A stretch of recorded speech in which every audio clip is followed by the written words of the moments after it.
उत्तर दिया नियम पालन से। यदि हम नियम पर दृढ़ रहें तो मन हमारा क्या कर सकता है? नियम तो परमात्मा देखता है, हम लोग नियम पर दृढ़ नहीं रहते, इसी से हमारे देश की दुर्दशा है। संध्या वंदन तक का नियम जाता रहा है, भजन करने के लिए नियम की बड़ी आवश्यकता। हाँ, बड़े नियम की आवश्यकता है।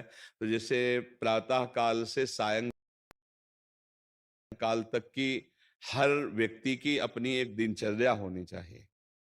ऐसा नहीं कि आज हम 4 बजे उठे, कल 7 बजे उठे, पर फिर मन को आप कंट्रोल नहीं कर पाएंगे। मन के लिए एक दिनचर्या होनी चाहिए कि हमको 10 बजे सोना है, 4 बजे उठ जाना है, तो फिर 4 से सवा 4 नहीं होना चाहिए। 4 बजे उठ जाना, ऐसा नियम बना ले। और उठ करके हमको थोड़ी देर नाम जप करना है, थोड़ी देर हमें वाणी जी का गायन करना है, थोड़ी देर हमें ध्यान, एक अपनी दिनचर्या। फिर हम अपने संसार के कार्य के नियम, जो संसार के कार्य हैं, उनको भी करते हुए भगवान को समर्पित करें। जैसे जो पद में है, जो आपको राष्ट्र सेवा मिली है, जो आपको समाज सेवा के पद मिले हैं, या आपको जो घर की सेवा के कार्य मिले हैं, उनमें बहुत धर्म पूर्वक आचरण होना चाहिए। अगर आप अधर्म आचरण करते हैं, अपने पद का दुरुपयोग करते हैं, तो आप सुबह जग करके थोड़ा माला चला लीजिए, फिर भी आपका कल्याण नहीं होगा, क्योंकि आप अपने पद का, अपने सेवा का दुरुपयोग कर रहे हैं। जैसे हम जानते हैं कि अधर्माचरण है, ये अधर्मी है, हमें पता है दोषी है, और वो हमको कुछ धन दे देता है, और हम उसको मुक्त करवाने की बात सोचते हैं, और जो निर्दोष है उसको फंसा देते हैं। अब तुम चाहे जितना माला चलाने की कोशिश करो या दान पुण्य करो, वो तुम्हारा अधर्म आचरण, वो अधर्म का धन तुम्हें सतमार्ग में नहीं जाने देगा।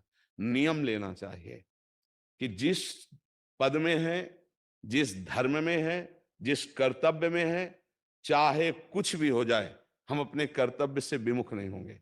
जितना जब महान है, उतने कर्तव्य महान है। दोनों बातें समझना है।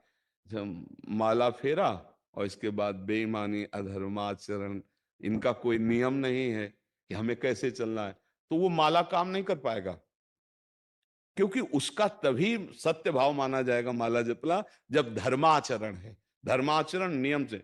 बोले वो बड़े कट्टर नियम वाले हैं, उनको घूस नहीं, आप उनको भयभीत करके नहीं काम करवा सकते, प्रलोभन में काम नहीं करा सकते। ये हमारी गृहस्थी है ना, तो गृहस्थी के पालन के लिए धन चाहिए, और धन के लिए हम धर्म को आगे रखें, धन को नहीं।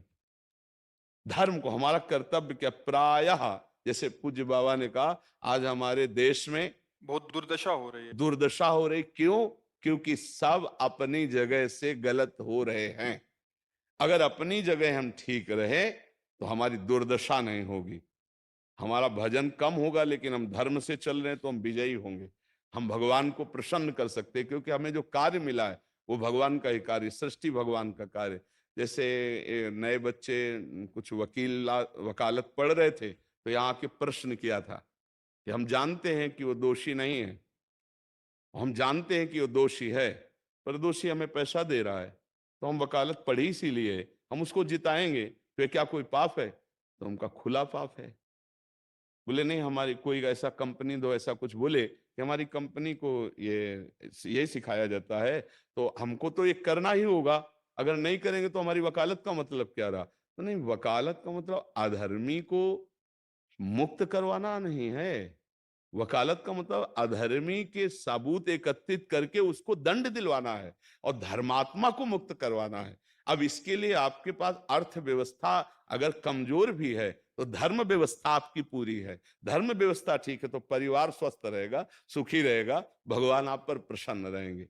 अच्छा, फिर हमने तर्क रखा कि जैसे आपकी बहन के साथ कोई गलत व्यवहार करे, आपको पता है, और वो आपको 10 लाख रुपया घूस दे, तो क्या आप उसका पक्ष लेंगे? नहीं। तो फिर दूसरी बहन के साथ किया है।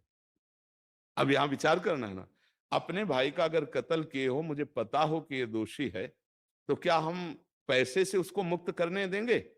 लगेगा कि जान की बाजी लगा देंगे, और तुम्हें हम, ऐसे ही एक गरीब आदमी की किसी ने हत्या की है, तो आपका पक्ष बनता है।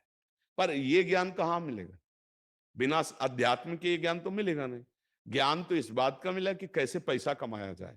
अच्छा, वो पैसा यदि अधर्म से आया है तो आपकी दुर्दशा कर देगा, आपकी बुद्धि भ्रष्ट कर देगा।